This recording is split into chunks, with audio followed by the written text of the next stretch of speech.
Hello friends, Radhe Radhe. आप सभी लोग कैसे हैं? आशा करती हूँ कि आप सभी लोग अच्छे होंगे, परम मंगल में होंगे। तो आज हम जानेंगे महाशिवरात्रि व्रत किस दिन रखा जाएगा। आप सभी को महाशिवरात्रि की बहुत बहुत ढेरों सारी शुभकामनाएं देती हूँ मित्रों। सनातन धर्म में महाशिवरात्रि विशेष पर्व माना जाता है। इस दिन भगवान भोलेनाथ माता पार्वती का विवाह संपन्न हुआ था, इसलिए इस महाशिवरात्रि को वर्षगांठ भी मानी जाती है। भगवान भोलेनाथ माता पार्वती का इस दिन विधिवत पूजन किया जाता है। इस दिन भगवान भोलेनाथ माता पार्वती का अभिषेक भी किया जाता है। तो हम सभी सनातनियों को यही चाहिए कि इस दिन हमें सभी बड़े बुजुर्ग बच्चों को व्रत रखना चाहिए भगवान भोलेनाथ का। इस दिन फलाहार से व्रत किया जाता है और इस दिन व्रत यदि नहीं करते हैं तो भी हमें भगवान भोलेनाथ को इस दिन 1 लोटा जल सभी को चढ़ाना चाहिए। इससे भगवान भोलेनाथ बहुत ही अत्यंत जल्दी प्रसन्न हो जाते हैं और अपने भक्तों पर अपनी कृपा दया बनाए रखते हैं। तो हम सभी को यही चाहिए कि इस दिन ज़रूर भगवान भोलेनाथ को मंदिर शिवालय जाकर पूजन करें। और ये फाल्गुन मास की कृष्ण पक्ष की त्रयोदशी तिथि के दिन भगवान भोलेनाथ का महाशिवरात्रि व्रत किया जाएगा। 26 तारीख दिन बुधवार रहेगा। इस दिन भगवान भोलेनाथ को कई प्रकार से जिसकी जो मनोकामना होती है वो उस चीज़ से भगवान भोलेनाथ को अभिषेक करता है। जैसे कि आपको धन संपत्ति की ज़रूरत है तो आप गन्ने के रस से भगवान भोलेनाथ को अभिषेक करें। संतान प्राप्ति की आपको कामना है तो आप इस दिन दूध से भगवान भोलेनाथ को अभिषेक करें। पति पत्नी के संबंध में यदि नहीं बनती है तो आप दही से अभिषेक करें।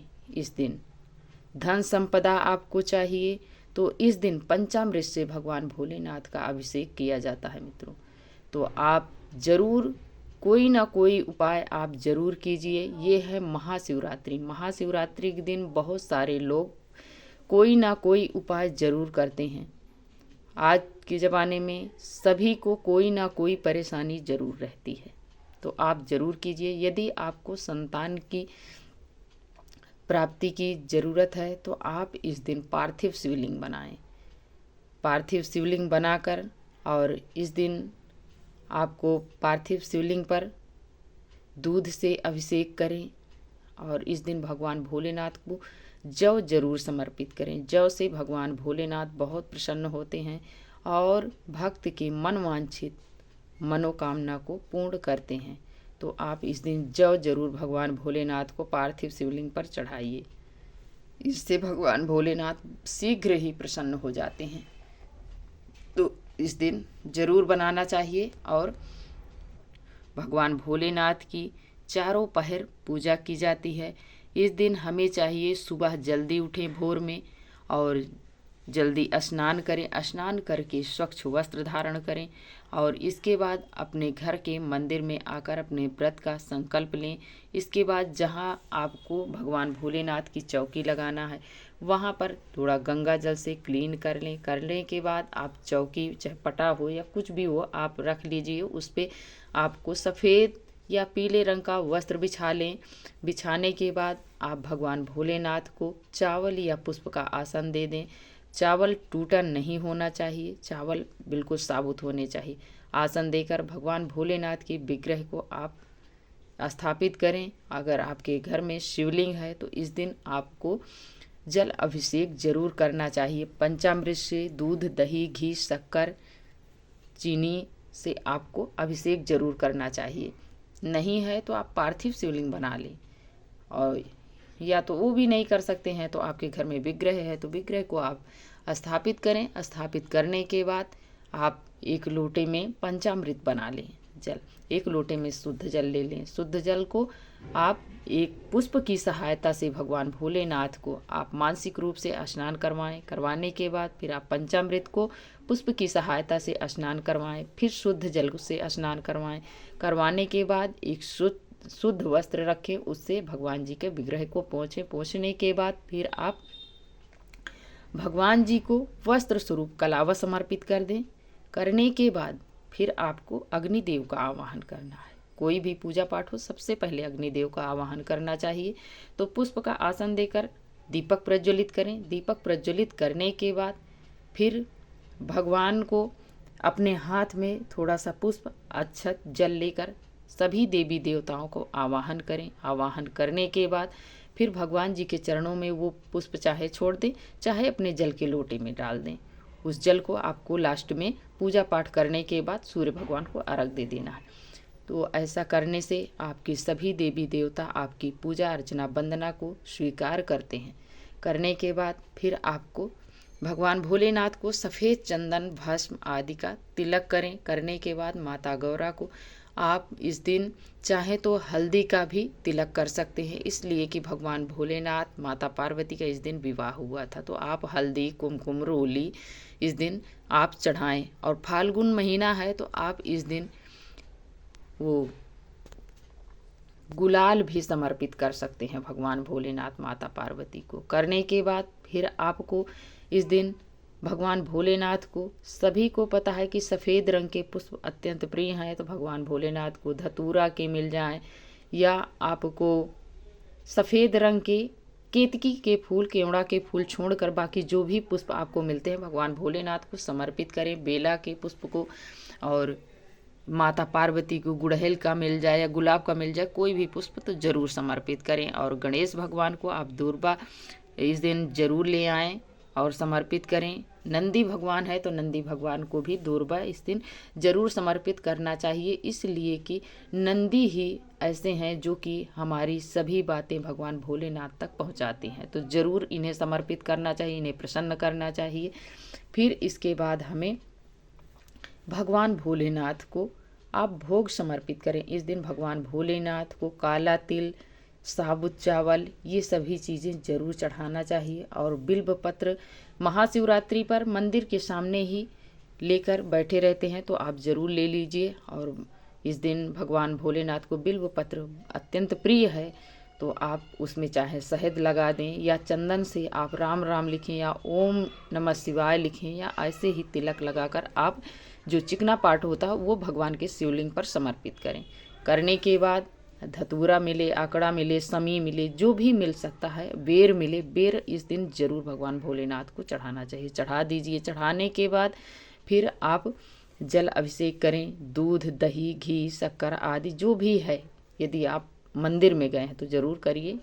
आप घर पे चढ़ा रहे हैं तो आप इस प्रकार से आप भोग समर्पित करें। भोग में बतासा है, जैसे आपको ड्राई फ्रूट्स वगैरह हैं, ये चढ़ा दीजिए। मिश्री है, लड्डू है, जो भी है आपके पास वो भगवान जी को भोग समर्पित करें। और फल में आपको बेर, केला, अमरूद, सेब, संतरा जो भी है वो आप ज़रूर समर्पित करें भगवान भोलेनाथ को। माता पार्वती को इस दिन सुहाग की सामग्री मित्रों ज़रूर चढ़ानी चाहिए। 5, 7, 11, 16 जो आपसे बन पड़े। इस दिन माता पार्वती का विवाह हुआ था, तो आप ज़रूर उन्हें श्रृंगार की सामग्री ज़रूर चढ़ाएँ। चढ़ाने के बाद इस दिन ऐसी मान्यता है कि आप एक पीला गमछा ले लें या आप कलावा ले लें। हो सके तो आप एक गमछा पीले रंग का ले लीजिए और एक चुनरी, और उसमें हल्दी, सिक्का, सुपारी, लौंग, पुष्प, अक्षत, कुछ पैसे डालकर आप गांठ बांधकर भगवान भोलेनाथ माता पार्वती के विग्रह पर आप रख दीजिए। इससे भगवान भोलेनाथ की कृपा आप पर बनी रहेगी। और आपके घर में यदि आपकी शादी विवाह में रुकावट आ रही है तो आप ऐसा करने से आपके विवाह में जल्द से जल्द ही आपका विवाह का संयोग बन जाता है। इसलिए महाशिवरात्रि पर ये सभी छोटे छोटे उपाय ज़रूर करने चाहिए। इससे जिसके शादी विवाह में अड़चन आ रही है वो तो इस गांठ को ज़रूर आप भगवान भोलेनाथ के लिए ज़रूर कीजिए। माता पार्वती की यदि आप गठजोड़ा करते हैं तो आपका भी गठजोड़ा बहुत जल्द ही भगवान भोलेनाथ कृपा कर देंगे। तो ज़रूर कीजिए। ये कुछ चीज़ें ऐसी हैं जो छोटी छोटी उपाय करने से हमारे घर में सुख शांति तथा समृद्धि बनी रहती है। तो इसलिए महाशिवरात्रि पर्व अपने आप में सबसे महापर्व है, तो सबसे बड़ा है। वैसे तो ये शिवरात्रि महीने में 2 बार आती है, कृष्ण पक्ष एक शुक्ल पक्ष में, लेकिन सभी शिवरात्रि से ये वाली शिवरात्रि जो फाल्गुन मास में आती है, ये कृष्ण पक्ष में, ये सबसे बड़ी शिवरात्रि है, इसलिए इसका नाम महाशिवरात्रि है। तो हमें इस शिवरात्रि पर कुछ ना कुछ उपाय ज़रूर करने चाहिए। तो इस प्रकार हमें भगवान भोलेनाथ की विधिवत पूजा करनी है महाशिवरात्रि के दिन, और सुबह में भी करनी है नॉर्मली पूजा जैसे हम रोज़ाना करते हैं, इस प्रकार से कर लें घर में, और इसके बाद अपना मंदिर में जाकर कर लें। शाम के टाइम तो मंदिर में आपको जगह नहीं मिलेगी करने को विधिवत पूजन, तो आप सुबह में चले जाइए, कर लीजिए। और करने के बाद शाम के समय अपने घर में नहा धोकर साफ स्वच्छ वस्त्र धारण करके भगवान भोलेनाथ की फिर विधिवत पूजा कीजिए। शाम की पूजा और अधिक महत्वपूर्ण होती है, इसलिए महाशिवरात्रि रात्रि में भगवान भोलेनाथ का पूजन करने से भगवान भोलेनाथ और अधिक प्रसन्न होते हैं। रात्रि में ही करना चाहिए, चारों पहर किया जाता है, शाम के प्रदोष काल में भी किया जाता है, रात्रि में भी किया जाता है। यदि आप रात्रि भर नहीं जग सकते हैं तो अपने जगह पर जगने के लिए आपको एक उपाय करना है। एक अखंड ज्योति आपको जलाकर रख देनी है, जिससे आपको आपके जगने का पूर्ण फल प्राप्त होगा। ये है महाशिवरात्रि, इस दिन हमें ज़रूर करना चाहिए। इससे भगवान भोलेनाथ आपकी जो भी मनोकामना होती है वो सभी पूर्ण करते हैं। तो ज़रूर कीजिएगा। आशा करती हूँ कि ये वीडियो आप सभी को थोड़ी भी अच्छी लगे तो लाइक सब्सक्राइब करना ना भूलिएगा। प्यारा सा कमेंट लिखकर ज़रूर बताइएगा कि ये वीडियो आप सभी को कैसी लगी, और वीडियो देखने के लिए आप सभी को बहुत बहुत धन्यवाद देती हूँ। और अभी तक आप हमारे चैनल को यदि लाइक नहीं किया है तो जल्द से जल्द कीजिए। आपके एक छोटी सी लाइक से हमें बहुत हिम्मत एवं प्रेरणा मिलती है मित्रों, तो ज़रूर कीजिए। आपसे मेरा यही रिक्वेस्ट है कि आप ज़रूर करेंगे और ज़्यादा से ज़्यादा फॉलो करेंगे, ताकि और लोग इस वीडियो से लाभान्वित हो सकें। वीडियो देखने के लिए आप सभी को बहुत बहुत धन्यवाद मित्रों।